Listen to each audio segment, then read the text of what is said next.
Hello students, आपका एक बार फिर से स्वागत है आपके अपने YouTube channel math with RJ. देखिए बेटा, आज क्लास 9th का चैप्टर सेकंड पॉलिनोमियल आज हम पढ़ेंगे। चैप्टर सेकंड पॉलिनोमियल, ठीक है बेटा। देखिए, हमने प्रीवियस 8th क्लास में एल्जेब्रिक एक्सप्रेशन पढ़ा है, ठीक है। हमने वहाँ पे पढ़ा है पॉलिनोमियल्स, ठीक है। हमने वहाँ पढ़ा था बाइनोमियल्स, ठीक है, मोनोनोमियल्स, ठीक है, ट्राइनोमियल्स, ठीक है। ऐसे ही हमने पॉलिनोमियल्स। तो सबसे पहले हम समझते हैं कि व्हाट इज़ द पॉलिनोमियल, ठीक है। हम सबसे पहले समझते हैं what is the polynomial. Exact meaning क्या होता है पॉलिनोमियल्स का। देखिए, पॉली का मीनिंग होता है मैनी और नोमियल्स का मीनिंग होता है पार्ट्स या टर्म्स। एक ऐसी एक्सप्रेशन जिसके बहुत सारे पार्ट हो और बहुत सारी टर्म हो, उसी को हम क्या बोलते हैं, पॉलिनोमियल्स बोलते हैं। हम कह सकते हैं a polynomial is a many terms having the many terms, ठीक। देखिए, हमने एक डिनोटेड कर दिया 1 टर्म्स, 2 टर्म्स, 3 टर्म्स और उससे ज़्यादा हायर नंबर ऑफ टर्म्स, ठीक है। देखिए बेटा, आपको अगर ये चैनल पसंद आए तो आप इसको सब्सक्राइब करिए, ठीक है। वीडियो को लाइक करिए और आप शेयर कर सकते हैं, ठीक है, अपने फ्रेंड्स के साथ में, आपके किसी व्हाट्सएप ग्रुप में, ठीक है। और कुछ स्टूडेंट्स वीडियो को एंड तक नहीं देखते हैं, उनसे हम्बल रिक्वेस्ट है वीडियो को एंड तक देखें, आपके लिए यूज़फुल हो सकता है। आपको अगर कोई वीडियो अच्छी नहीं लग रही, ठीक है, तो आप कमेंट बॉक्स में कमेंट करके बता सकते हैं कि सर ये टॉपिक अच्छा नहीं लगा, या ये बात या कोई ऐसी चीज़ जो समझ में ना आई हो, तो हम दूसरा वीडियो बना के उसको अच्छे से एक्सप्लेन कर सकते हैं। लेकिन कुछ लोग तो ऐसे होते हैं जो ओपन करा और बस 2 मिनट या 1 सेकंड के लिए देखा और बस ठीक है बोल दिया। तो बेटा ऐसा नहीं करना, आप वीडियो का एंड तक देखें, आपके लिए यूज़फुल है। हम आपके लिए ही कोविड-19 के इस महामारी में हम आपको घर बैठे इस एजुकेशन चैनल प्रोवाइड करा रहे हैं, ठीक है। तो आप भी हमारा साथ दीजिए, हम भी आपके लिए कोऑपरेट और अवेलेबल हैं, ठीक है बेटा। अब हम चलते हैं चैप्टर सेकंड क्लास 9th, ठीक है, क्लास 9th। देखिए बेटा, अब हम देखते हैं चैप्टर की तरफ। तो हम देखेंगे व्हाट इज़ द पॉलिनोमियल, ठीक है। तो यहाँ पे हमें दिखाया है और सीधे सीधे पढ़ाया कि हमने पिछली क्लास में एडिशन, सब्ट्रैक्शन, मल्टीप्लिकेशन, डिवीजन ये सब कुछ पढ़ाया हमने, ठीक है, इन द एल्जेब्रिक एक्सप्रेशन, ठीक है। हम दो वैल्यू को कैसे एडिशन करते हैं, ठीक है, एल्जेब्रिक एक्सप्रेशन में हमने ये आइडेंटिटी पढ़ी है। तो इस क्लास में हमने पिछली क्लास में 4 आइडेंटिटी पढ़ी थी और अब हम 4 आइडेंटिटी और ऐड कर लेते हैं। तो 4 तो हमारे 8th क्लास में पढ़ चुके हैं, 4 हम 9th में पढ़ेंगे, ठीक है। तो अब देखते हैं हम इसका इंट्रोडक्शन, ठीक है। इंट्रोडक्शन कैसे कैसे हमें क्या क्या करना है इस चैप्टर के अंदर, ठीक है। अब हम चलते हैं नेक्स्ट। देखिए बेटा, polynomials with 1 variable, polynomial with 1 variable. मैं जो जो चीज़ अंडरलाइन करता हूँ उसको आप नोट डाउन कर लीजिए, पेन कॉपी लेके बैठिए। वीडियो को एक बार नहीं 2 बार देखिए, 4 बार देखिए, जब तक आपको समझ नहीं आए बार बार देखिए। देखिए बेटा, वेरिएबल डिनोटेड बाय सिंबल, ठीक है, और वेरिएबल मैंने आपको बताया था, मैंने लिख दिया जैसे 2x, ठीक, मैंने लिख दिया 3y। तो बेटा y क्या है यहाँ पे, y क्या है, कॉन्सोनेंट, ठीक है, y क्या है, कॉन्सोनेंट, और 3 क्या है बेटा, वेरिएबल, ठीक है, वेरिएबल, ठीक है। तो आप देखिए यहाँ पे इन्होंने बताया है all the expressions are form of constant, ठीक है, और वेरिएबल, ठीक है। देखो यहाँ पे 2x है, तो 2 तो क्या हो गया मेरा, कोई वेरिएबल हो गया, और x क्या हो गया बेटा, कांस्टेंट, ठीक है, x क्या हो गया, कांस्टेंट, और 2 क्या हो गया, वेरिएबल। ऐसे यहाँ पे 3x है, तो 3 क्या हो गया मेरा, कोई वेरिएबल हो गया, न्यूमरिक वैल्यू, और x क्या हो गया बेटा, कांस्टेंट, ठीक है। ऐसे मेरा 1/2x, तो 1/2 तो क्या हो गया मेरा, न्यूमरिकल वैल्यू है, और x क्या है मेरा, कांस्टेंट वैल्यू है, ठीक है। इस तरह से हम अगले उसमें चलते हैं, अगले पेज पे चलते हैं। आपके सिर्फ आज की वीडियो में इंट्रोडक्शन मिलेगा आपको, ठीक है। देखिए बेटा, इन्होंने यहाँ पे बताया है कि ऑल द एक्सप्रेशंस,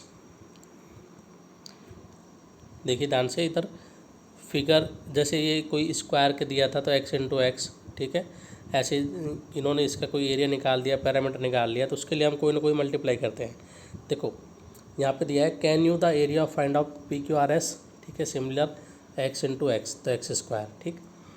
तो हम पढ़ेंगे all the expressions we have consider for whole numbers, ठीक है, having the variable expression of this form is called polynomial one variable. Polynomial one variable का मतलब ये है बेटा, जैसे कि आपको कोई एक वेरिएबल यूज़ करना है, जैसे मैंने लिखा 3x² 2x + 1, तो आप यहाँ देख रहे हो सिर्फ x का यूज़ हुआ है, यहाँ पे y या z या ABCD और कोई अल्फ़ाबेट यूज़ नहीं हुआ। तो सिर्फ और सिर्फ क्या हुआ बेटा, वन वेरिएबल, ठीक है, क्योंकि 3 2 1 ये तो क्या है, कांस्टेंट है, और सिर्फ x की टर्म में यूज हुआ है, तो यही क्या है बेटा, पॉलिनोमियल विद वन वेरिएबल है। देखिए यहाँ पे देखो बेटा, x³ x² 4x, तो आप देख पा रहे हो तीनों टर्म में x का यूज़ हुआ है, तो यहाँ पे सिर्फ एक सिंगल वेरिएबल यूज़ हुआ है, वो क्या है बेटा, x, ठीक। तो ये क्या हो गया बेटा, पॉलिनोमियल इन वन वेरिएबल। और इसी तरह से यहाँ देखो t² 4, तो यहाँ पे सिर्फ t का यूज़ हुआ है। आप इसी तरह देख रहे हो 3y² 5y, तो यहाँ सिर्फ क्या हुआ है बेटा, y का यूज़ हुआ है, यहाँ पे y के अलावा कोई और वेरिएबल नहीं यूज़ हुआ है, तो इसलिए ये सिंगल वेरिएबल हुआ। तो सिंगल वेरिएबल को हम कह सकते हैं पॉलिनोमियल विद वन वेरिएबल्स, ठीक है। ऐसे हम 2 वेरिएबल्स के लिए पढ़ेंगे, 3 वेरिएबल्स के लिए पढ़ेंगे।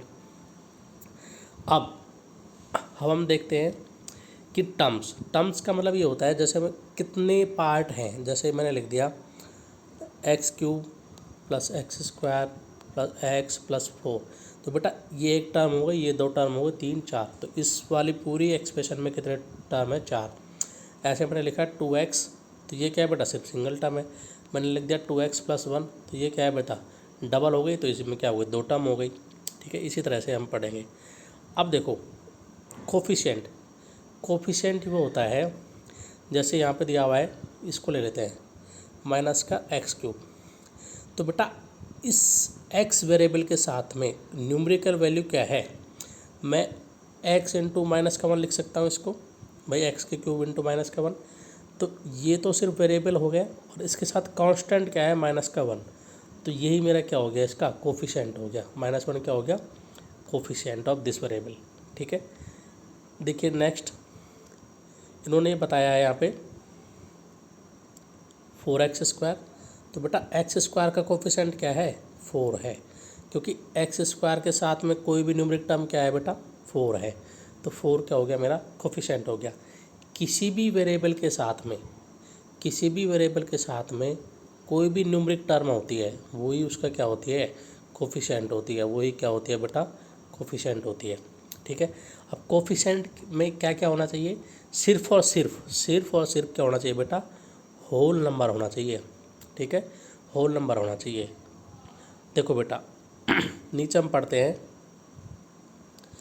कि सर x² x और 7, ठीक, तो बेटा यहाँ पे आप देख पा रहे हो x² का कोफिशिएंट तो 1 हो गया, x का कोफिशिएंट -1 हो गया, 7 एक न्यूमेरिक वैल्यू है, तो 7 का कोफिशिएंट क्या होगा बेटा, 7 का कोफिशिएंट क्या होगा बेटा, 0 होगा, क्योंकि इसको मैं अभी बता देता हूँ आपको।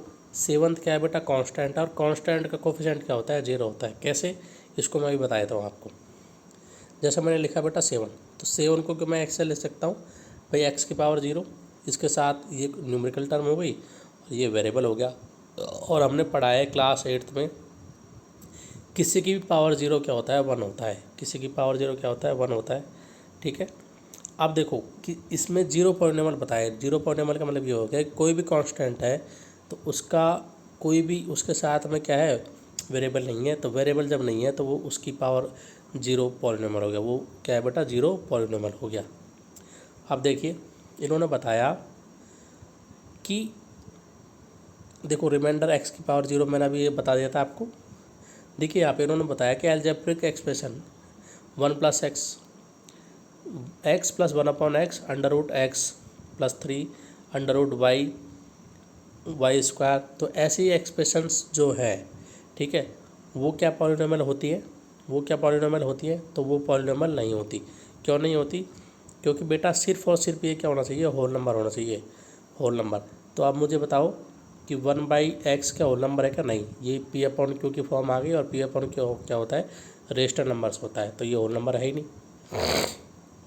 अब अंडर रूट एक्स क्या होता है बेटा, इर्रेशनल नंबर होता है। हमने अभी पिछले क्लास में, पिछले ही चैप्टर में हमने पढ़ा क्या है कि जो भी अंडर रूट की वैल्यू होती है वो क्या होती है, इर्रेशनल नंबर होती है, इर्रेशनल नंबर्स, ठीक है। जबकि यहाँ सिर्फ बात किसकी हो रही है, होल नंबर। जो होल नंबर के फॉर्म में होगा वही क्या होंगे बेटा, पॉलिनोमियल्स होते हैं, ठीक है। अंडर रूट की वैल्यू ये हमारी क्या है, पॉलिनोमियल नहीं हो सकती, ठीक है बेटा। अब हम नेक्स्ट पेज पर चलते हैं, क्योंकि आज सिर्फ इंट्रोडक्शन है आपका। कल से हम एक्सरसाइज के क्वेश्चन सॉल्व करेंगे। इस वीडियो को देख के बेटा आप भी सॉल्व कर सकते हो, कोई ऐसा वो नहीं है, ठीक है, क्योंकि ईजी है सब कुछ। देखिए बेटा, हमने पढ़ा है मोनोनोमियल्स। मोनोनोमियल्स में क्या होता है, सिर्फ सिंगल टर्म होती है। जैसे मैंने लिख दिया 2x 3x, ठीक है। तो ये सिंगल टर्म है, तो जिसमें सिर्फ सिंगल टर्म होती है वही क्या है, मेरा मोनोनोमियल है। इसको आप पढ़ लेना, आपके बुक में दिया हुआ है। अब देखिए बेटा, यहाँ पे है x+1 x² - x की पावर 9 + 1 और दिस पावर दिस। तो देखो आप देख रहे हो इसमें दो टर्म है, इन सभी में क्या है, दो टर्म है। दो टर्म का मतलब ये है कि जैसे लिख लिया x² + 1, तो एक टर्म तो ये हो गई, एक टर्म ये हो गई, तो इसमें दो टर्म आ गई। और जब दो टर्म की बात आती है तो वो क्या हो जाता है बेटा, बाइनोमियल। वो क्या हो जाता है, बाइनोमियल, ठीक। ऐसे हम ट्राइनोमियल पढ़ते हैं, तो ट्राइनोमियल के लिए क्या हो जाता है बेटा, जिसमें तीन टर्म होती है। जैसे x² पाई √x, ठीक है, x²। जैसे मैंने लिख लिया 3x² 2x - 1। तो ये देखो आप, तीन टर्म है, एक तो टर्म ये हो गई, दूसरी ये हो गई, तीसरी ये हो गई। तो जिसमें तीन टर्म होती हैं, वो क्या होता है बेटा, वो होता है ट्राइनोमियल। वो क्या होता है बेटा, ट्राइनोमियल, ठीक है। ये हमने प्रीवियस क्लास में पढ़ा है, 8th क्लास में, ईजी है। आप देखो बेटा, degree of non zero constant. तो बेटा नॉन कांस्टेंट होता है, उसकी डिग्री क्या होती है, 0 होती है, ठीक है। देखो सबसे पहले पढ़ते हैं हम डिग्री क्या होती है। तो highest power of the polynomial, इसको अंडरलाइन कर लीजिए, इसको हम नोट कर लेंगे। The highest power of the variable of polynomial, जैसे x⁻⁶, ठीक है, x² + 3x + 1, ये मैंने लिया। तो आप देख रहे हो इसमें x की पावर हाईएस्ट क्या है, 6 है। तो इसकी डिग्री क्या हो गई बेटा, 6 हो गई। डिग्री क्या हो गई बेटा, 6 हो गई, ठीक है। अब आप कहोगे कि सर ये x² है, ये x है, तो बेटा highest power of the variable, इन्होंने क्या बोला, highest power of the variable. Variable क्या है यहाँ पे, x है। वेरिएबल क्या है यहाँ पे, x है, ठीक है। तो highest power of the variable क्या हो गया बेटा, 6 होगी। जैसे मैं एक एग्जांपल और लेता हूँ, मैंने लिख दिया बेटा 3y9, ठीक है, y8 + 1।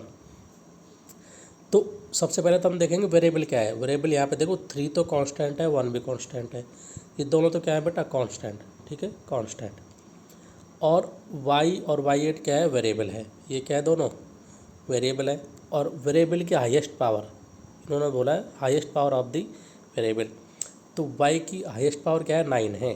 तो 9 मेरी क्या हो गई, डिग्री ऑफ द पॉलिनोमियल, ठीक है, डिग्री ऑफ द पॉलिनोमियल। इसी तरह से अब ये पूछता है कि 3x + 2x² + 1। देखो तो x की पावर क्या है, 2, तो डिग्री क्या हो गई बेटा, 2 हो गई इसकी। लेकिन इसकी सिर्फ न्यूमरिक कांस्टेंट है, इसके साथ में कोई वेरिएबल नहीं है, तो इसकी डिग्री क्या होगी बेटा, 0 होगी। इसकी डिग्री क्या होगी बेटा, 0 होगी। The degree of non zero constant polynomial is 0। तो वो पॉलिनोमियल क्या हो जाएगा, 0 हो जाएगा, ठीक है, 0 पॉलिनोमियल हो जाएगा। आप समझ रहे हो कि जैसे y6 4y और 6, तो इसकी डिग्री तो 6 हो गई।